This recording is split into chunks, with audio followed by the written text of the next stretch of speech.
it's just an example. Purdue losing to Fresno State is okay. We can still win the Big Ten West. But me, Billy Napier gets fired. I'm just kidding. really the best time of the year. I will be seated watching the Red Zone for 7 hours on Sunday. What's going on, everyone? Welcome back to an episode of Backyard Banter. Johnny, James, Tanner. Hectic scene, but we're back. New college football rankings came out, and that's what we're going to focus on in this episode because all over social media, especially with the 12-team playoff going on right now, it has been, what is the committee going to do? So, Tanner, we'll go to you first. I'll ask kind of a double question. How do you think the rankings are, and how many SEC teams do you think should be in? I think that the rankings are, for the most part, pretty accurate right now. I don't like how high Indiana is. They haven't played anybody. I think we discussed this last week. I think if they lose to Ohio State and it's not really close, I don't think Indiana deserves to be in. And that kind of leads into the SEC part. I think the SEC should be getting 4 teams in the playoff at minimum. I think Georgia deserves to be in right now. I think Bama just barely deserves to be in. Obviously, Texas hasn't really played anybody, but they deserve to be in because they are a team that played in the playoff last year and has showed that they are good again this year. And then I think Tennessee maybe could get in. I think Ole Miss maybe could get in. So I think 4. I think right now there's 5 teams fighting for 4 spots out of the SEC. I might be missing someone, but I would Do you guys go see with this, by the way? I just want to put up the rankings. Yeah, I could see it. Okay, so these are this is the top 8 right now. Yeah, but no, in my opinion, the committee basically said what you said, Tanner. The committee said, all right, we're going to put as many SEC teams as we can. I mean, there's 5 teams in the top 11, and so because of that, I think the committee did say, yeah, the SEC is the best conference. Let's reward them. Let's reward them for. I mean, like we've all talked about all year long, Georgia's the toughest schedule in the country.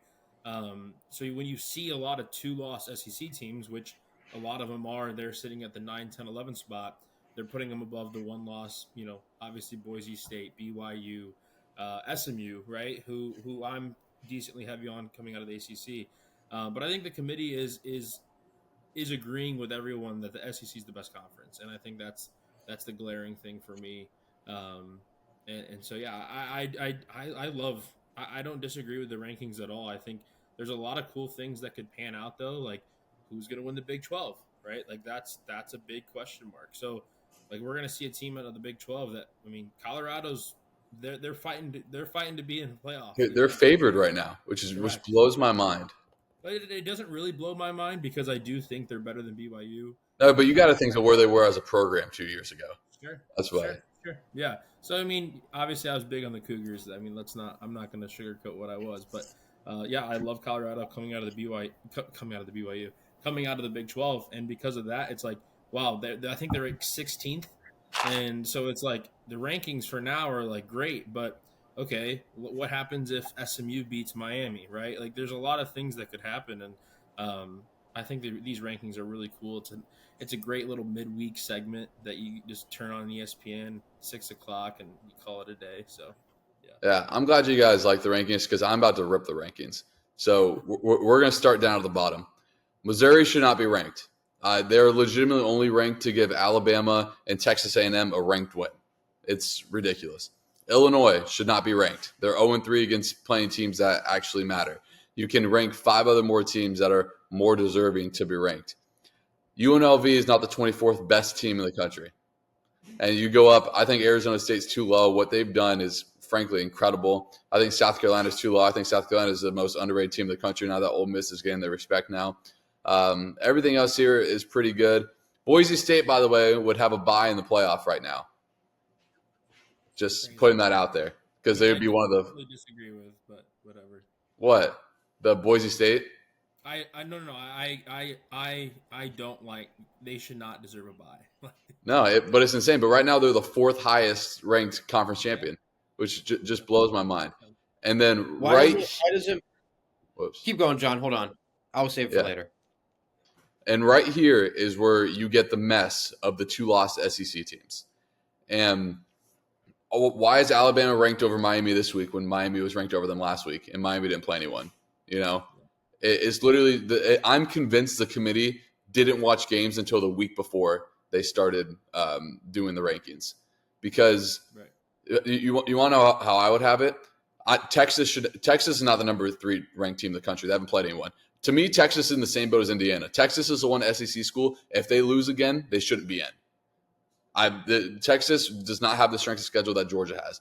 Just for reference, Georgia has gone on the road to Mississippi State, to Alabama, and to Texas. That is insane. And then they also played Clemson at a neutral site and played Tennessee at home. That is a ridiculous strength of schedule, and it's something that we need to value more. So if we're just ranking the 12 best teams, Georgia is not the 10th ranked team in the country. And that utterly blows my mind. So Texas, to me, is the most interesting team in all of this, because if Texas goes to A&M and loses in College Station, I don't think they deserve to be in the playoff, because they have played Mississippi State and Kentucky and Florida and the bottom barrel of the SEC, while Georgia has to go on the road to Ole Miss, on the road to Alabama, on the road to Texas, Florida away from home, and you get Tennessee at home. I mean, it's like Ohio State's and Indiana's Big Ten schedule. It's not comparable. So, I mean, that's kind of my whole take on it. Yeah, I would like to talk about Boise State real quick. Very excited to see them with the first round bye. I think that's great for the sport, because that's a team that if you get them in the playoff and they go on the road and go play at, a Texas, a Georgia, like, probably not going to be a competitive game in the fourth quarter. Like, there's a good chance it could be a blowout. And getting them with a first round bye on a neutral field, like, they can compete with some of these teams on a neutral field. And I think they deserve that first round bye right now, because their only loss is at the number 1 team in the country, in Oregon, on a walk-off field goal. Obviously, it was week 2. It was early in the season. But, like, that is not at all a bad loss. So I'm very happy that Boise State has first round bye. I think it's a great story, and I hope they continue with that first round bye. And one more thing I would like to say, I think Arizona State is going to knock off BYU this week. Right. And the Big 12 championship game is going to be Colorado versus Arizona State for a playoff spot. Which is just crazy. Yeah, I think the coolest thing about this whole playoff design, realignment, whatever you want to call it, is the fact that these matchups can happen at different locations that we've never seen before. Mm-hmm. Like an SEC powerhouse traveling to Boise State and playing on the Smurf turf is. Well, if Boise State got a bye, they play it in one of the. Yeah. But I get your meaning. But okay, so let's just look at the rankings right now. Right now, they have Alabama going to Notre Dame. Cool. Like, as a Notre Dame fan, do I want to play Alabama? No, I don't. But I think they'd actually have. No, it's true. It came. Is it? Oh, when it all reshapes. Just because of the conference championship. Yeah. And I reflected that in my top 10 this week. Like, I disagreed. This is actually the first time I've ever had Notre Dame lower than what the AP poll and the college football playoff predictions had. But I mean, I'm just talking the sport. It's really cool. Bama could go to Notre Dame. Like, what a 100%. story that would be. What a game that would be. Couldn't imagine how much the tickets would be for that. But I mean, I think the realignment's a really cool thing, because it gives us those home games against, you could see a big SEC team going to Penn State. Like, that's awesome. That's really cool. So yeah, we'll see how it shakes out. I mean, there's a lot of ball left, and I mean, the one glaring thing for me with college football is some of the best teams in the country this year have just looked really inconsistent. And it goes from top to bottom. I mean, you talked about that game, Oregon, Boise State. How bad did Oregon look the first few weeks? Like, obviously they're gelling now. They look like one of the best teams in the country. Dylan Gabriel's playing really unreal, actually. But you just look at, like, we talked about it, the Indiana Ohio State game. I think we're all going to agree that we think Ohio State's going to win, but, like, Indiana has looked like one of the most confident teams, and obviously they haven't played anybody, but I'm not going to knock them for that. I think that's a beautiful thing. This is why we have a 12-team playoff now, because when the schedules shake out to how they do, and you have an Indiana team who just took care of business, they did their job.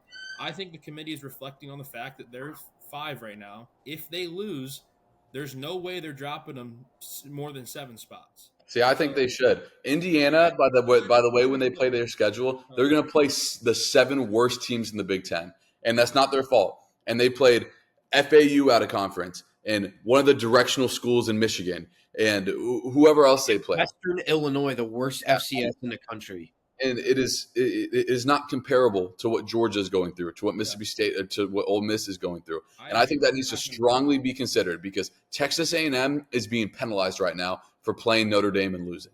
They are. They could have scheduled a directional school in Texas, and they would have one loss right now, and they would be ranked ahead of Alabama right now. But they are being punished for playing Notre Dame, and Georgia is not given enough credit for beating Clemson.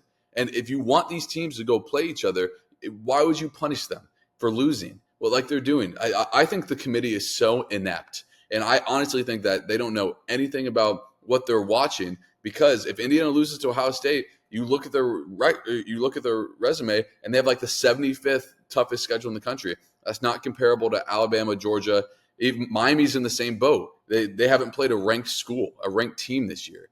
And even it's the same for Texas. Texas is one SEC school that has not. They're the Indiana of the SEC. They each get one shot. Texas blew their shot against Georgia. We're going to see what Indiana is going to do. The reason why Texas is 3 is because of the brand. And it's absolutely ridiculous. It's the same reason why Penn State is 4. Penn State's schedule has also been sorry. They had their one chance to go to Ohio State, and they blew it. Because that logo is right there is why they're number 4. If Georgia and Penn State played right now in neutral field, who would you guys pick? Georgia. Yeah, I mean, and Georgia would also be more than a touchdown favorite, probably. Yeah. So it is just it's really hard for me to get my mind around. And before we get off the rankings, James, and go to your rankings, I want to ask you guys something or put this out there. One of the 2-loss SEC schools is going to be in the conference championship. So let's say Texas beats A&M and Alabama wins out. They would play in the SEC championship. Alabama would still be ranked 6 or 7. If Alabama loses and becomes a 3-loss SEC team that lost in the SEC championship, I don't think they should move. You should not get penalized for losing and playing in your SEC championship, in your conference championship game. What do you guys think? Yeah, I agree. I personally think Alabama and Ole Miss are the 2 best teams in the SEC right now. But I agree because the committee is basically telling us that we're not gonna. If Texas does go, whatever it is, a 3-loss teams, or Bama's a 3-loss team, but they're in the conference championship, they're in, right? They're in. They're not gonna. They have to be. They're not gonna take them away, and that then gets tricky. That gets into the fact of all right, then who's setting at 11, right? Then that might take. I'm telling you, Indiana at 5. The committee's saying if they lose to Ohio State, they're still going to be on the bubble. Like then that kicks an Indiana out. And they kick Indiana out immediately if we have a 3-loss SEC, loser. So yeah, that's tough to think about. Personally, I would favor the SEC, the 3-loss SEC, but I'm interested to see what the committee does. One thing that's interesting, I don't know if it's the same committee as last year, but last year the head of the committee was the Indiana athletic director. I'm not sure if it's, I think they change it every year. I'm not 100% positive, okay. but I'm fairly positive that they do. Okay, because I'm just like that could be a big factor, legitimately, if the Indiana athletic director still is on the committee.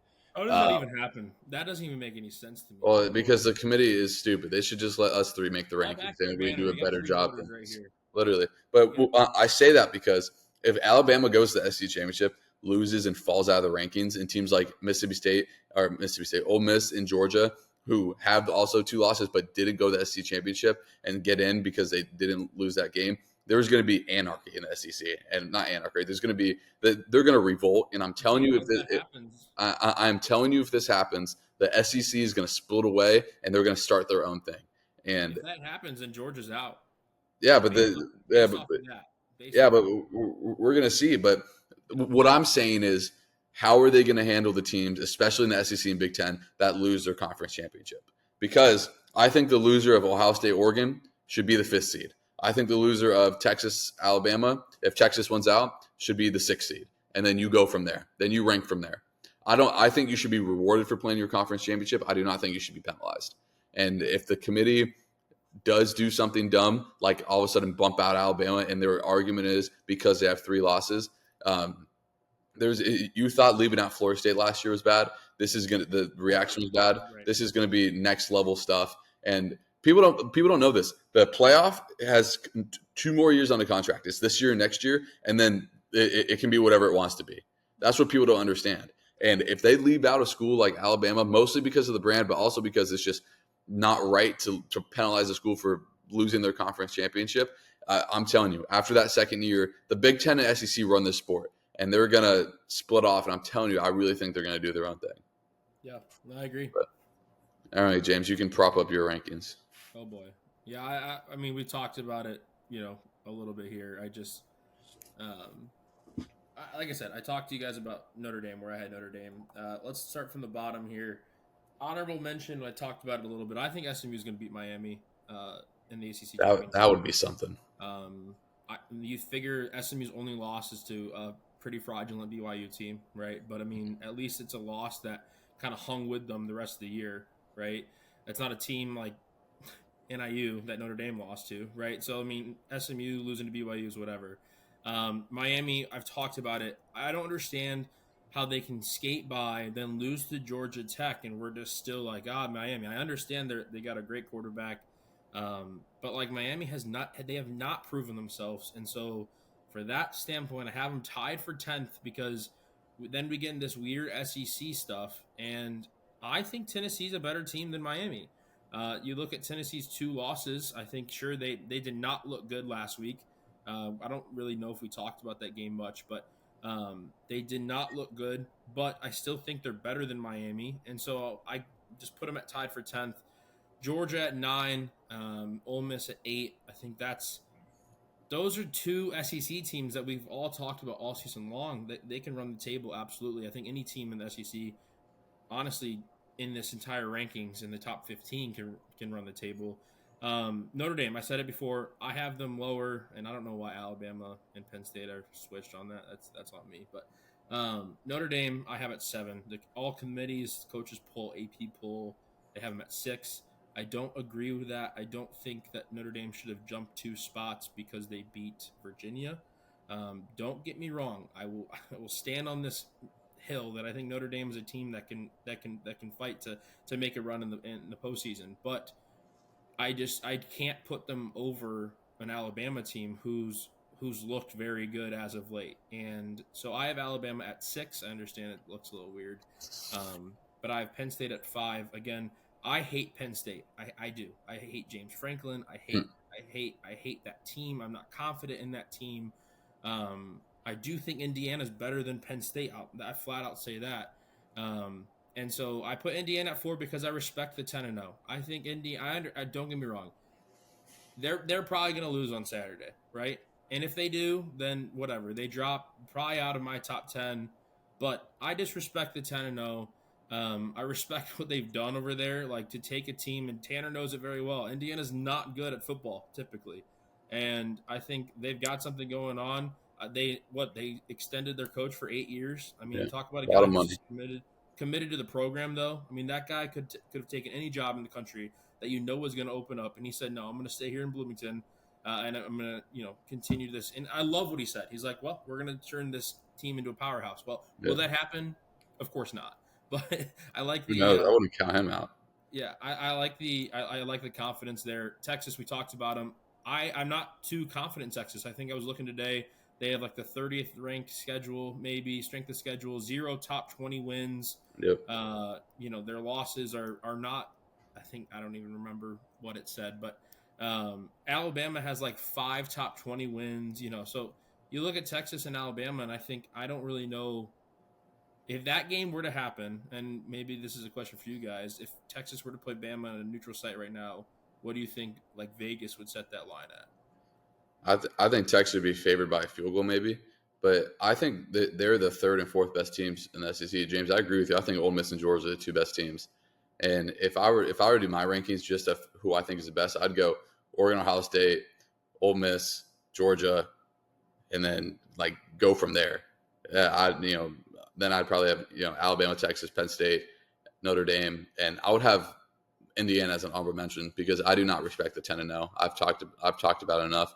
When the toughest game you've played is at home against Michigan, like that's their best win, and Michigan's bad this year. But Hey, who knows? I do. They might beat the Buckeyes this week. I don't know. Yeah, but besides Indiana being 4, I like the rankings. But I'm telling you, Purdue is going to beat Indiana. It's going to be the saving grace of the season. I was just about to say that. I think everybody's talking about this big Indiana-Ohio State matchup.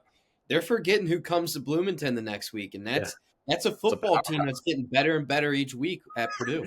What, they scored 10 against Penn State? Yeah. I mean, They're getting better, man. Penn State is. That's how bad Penn State is. They're getting better. But yeah, I mean, it's good. But obviously, you guys had another rough week. The Bears just continue to rip your heart out, man. I really thought they had it. I did, but I didn't. Like I knew we weren't going to make it. Did I think he was going to get blocked? No. Was anything thrown after he missed? I just started laughing. Kyra was sitting next to me, and I just started laughing. She's like, "What's funny?" I'm like, oh, "Just the Bears. The Bears are funny. They're a joke. They make you cry. I mean, it is what it is. We move on." The whole Alaskan Air flight that was on its way to O'Hare was hearing a bunch of college-age kids in the back of a plane losing their mind. Did they have TVs on the flight? No, but we all had the game on our computers, purchased the Wi-Fi just to watch the Bears choke it. But yeah, it's another week. It's the same old crap. And it's can't wait for the off season. Can't believe I'm saying it again, but I can't wait for the off season. Yeah, well, we will be good one day, and when I say good, we'll win 9 games. But yeah, how about the Gators? Come on, right over left. You knew it was coming. Hey, but before we get off, I do want to say, if you're a betting man, take Ole Miss minus 10.5 this week. I'm just gonna in the swamp. This was Florida's Super Bowl. They literally didn't play people against Texas to have them ready against LSU. Like everyone Billy knew this was their shot. And shout out to them that they came out and did it. Now they're recruiting at a high level again. And if you're going to a bowl, let's go. Yeah, I know. We're going to a bowl. James Venmoed me right after the game. It was awesome. But seriously, if you're a young player and you see DJ Lagway, why wouldn't you want to come to Florida? I mean, they don't have any cons right now, so I fully expect Florida to have an Ole Miss type transfer class coming in this next offseason. I'm willing to say that. I've actually thought about it all pod because I did watch that Florida game. I think that the Gators are going to be in the playoff next year. I don't know what their schedule looks like, but DJ Lagway, it's the same. That year 2 jump for DJ Lagway is going to be something special. Some of the plays he makes is already unbelievable, and it brings a tear to your eye. And I'll tell you what, man, the swamp was rocking. If you watched it, you saw it, man. It was when it's like that full throat, man. It's one of the best spectacles in all of college sports, man. It was really cool to see. It was another good Saturday for college football. Like Wisconsin almost took down the Ducks. Yeah. Like I was sitting there watching the game, like I looked like I did a double take. I was like, what is going on? Like, Madison, man, watch out for Madison. But it was crazy. We got another big weekend. Yeah, it's another weekend, big weekend here. Anyway, that'll wrap it. Quick episode this week. We're still students. We got class to go to, and but that'll wrap it. We'll have we'll get back on a normal schedule posting coming up. Maybe after Thanksgiving, it'll be more normal because Thanksgiving's next week. Surprise. But yeah, I'm thankful for y'all. I'll see y'all in person on Tuesday. Fun fact. Next Tuesday. So we'll be together. We're going to vlog Teaster's game. Yeah, we're going to vlog Tanner's game. And we're going to boycott. We're going to storm the floor and do horrific things if Tanner does not go in the game. I agree. But anyway, if you guys made it this far, thank you guys so much for watching. We'll see you guys next time. See ya.